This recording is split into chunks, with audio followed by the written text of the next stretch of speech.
St. Louis has got Arenado. St. Louis has got Goldschmidt. St. Louis has got three outfielders who all hit the ball.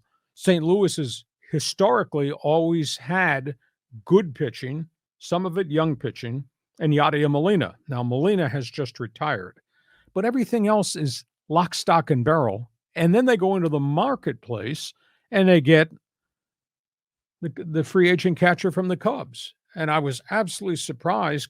William Contreras wound up in St. Louis. Mm-hmm. That's not only a pretty good receiver, not Molina, but there are very few Molinas in baseball. Good receiver who hits the ball. Yeah, for sure. Hits the ball out. Hits the ball in the middle of a batting order in which he's sandwiched and surrounded by Arenado and Goldschmidt and three outfielders who hit the ball. And you go into St. Louis, your pitching staff is going to get battered. I really like they call it the Cardinal way they do baseball. Mm-hmm. I think it's a really good organization because much like you talked about Atlanta, rightfully so, they keep bringing up young guys. You say, where are these guys coming from? Right. And, last year they had so many young guys. They traded Harrison Bader, who was a grinder and a pretty good ball player, who wound up going to the Yankees at the trading deadline. He's a Yankee center fielder now. So I got St. Louis winning the division. The rest of the division is a mishmash. Milwaukee's got the really good frontline pitching, but that pitching has been betrayed by the ownership and that organization, which keeps trading away players.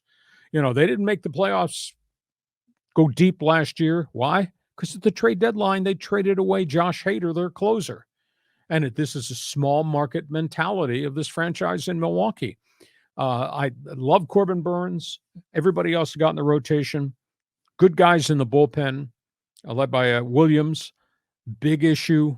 Is Christian Yelich ever going to be a superstar? They paid him a lot of money when they made the trade for Miami, and he's just a guy. Yeah, hitting 290, just a guy. He's not 333 and hitting home runs all over the place.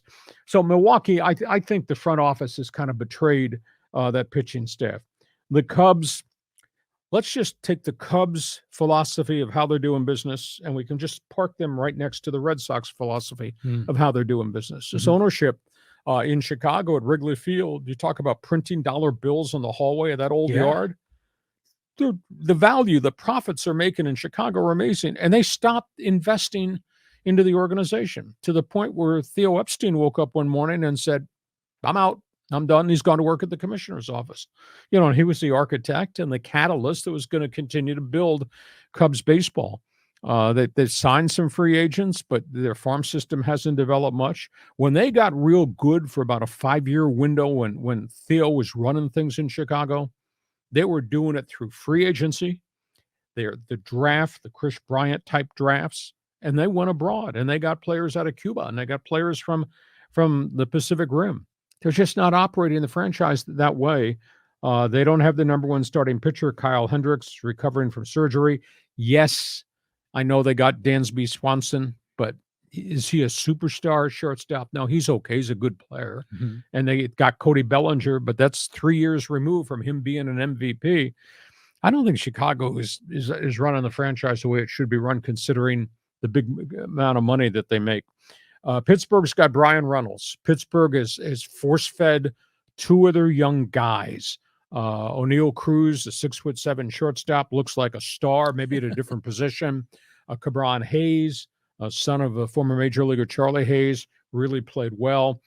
Pittsburgh does not have any pitching to speak of. And I get upset because Pittsburgh is like these other small market teams, revenue share, TV money, don't develop, surely don't sign anybody in the free agent market. And woe is us in Pittsburgh, in what should be a good regional franchise. And I guess the thing that really upsets me is baseball. Baseball's big teams, they go to Neiman Marcus.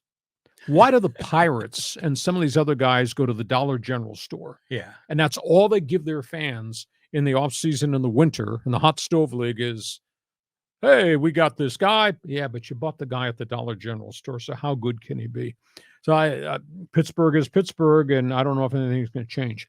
The surprise team to me, and it's easy to be critical, and we should be critical because they haven't done a really good job running this franchise. It kind of ran it into the ground. I'm talking about the Reds and Cincinnati and the Castellini family. However, that being said, you look at Cincinnati's roster, and they got some really good young players, and they got a group of arms led by former number 1 draft pick Hunter Green, who's come back from his own elbow surgery. Mhm. That's a pretty good baseball team in Cincinnati, led by Joey Votto, who's headed to the twilight of his career, but still a rock-solid guy, though he's coming off rotator cuff surgery.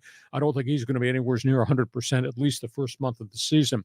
But Cincinnati suddenly looks really interesting to me with Jonathan India and with Votto and with a young pitching staff and some young guys that they've added. And by the way, they added Will Myers, who I do think is going to hit some home runs at that bandbox of a stadium, Great American Ballpark. Cincinnati, to me, might well be one of the surprise teams in the National League if all the kid pitchers hold up. But they look like that group of young guys is about to arrive simultaneously. You agree with me that if you go to St. Louis, your pitching staff's ERA is going to go up? Yeah. I mean, that's a tough lineup. And it's hard to pick against the Cardinals in this division because so many other teams are weak. But isn't it amazing? Like you say, the Cardinals are such a well-run organization. They never have a bad year. They vary between being middle of the pack to the top of the list. They're never at the bottom of the division. It's incredible how they've been able to do that for such a long period of time. But I look at the Pirates and I think, man, you guys built that great stadium. You know, they made some upgrades to the stadium during the offseason, but they just don't invest in the team. The Reds, the history of the Reds, my wife and I were just talking about the big red machine, back in the 70s, because we were comparing them to like the Dominican Republic lineup in the WBC, just loaded with Hall of Famers up and down the list. And just to see the Reds just sort of a shell of their former selves. Of course, as a San Diego, we're rooting for Will Myers to have a nice comeback. I think Bellinger has a bounce back year in Chicago, but you got to go with St. Louis to win the whole thing. Yeah, I don't see anybody challenging the Cardinals unless the Cardinals break down.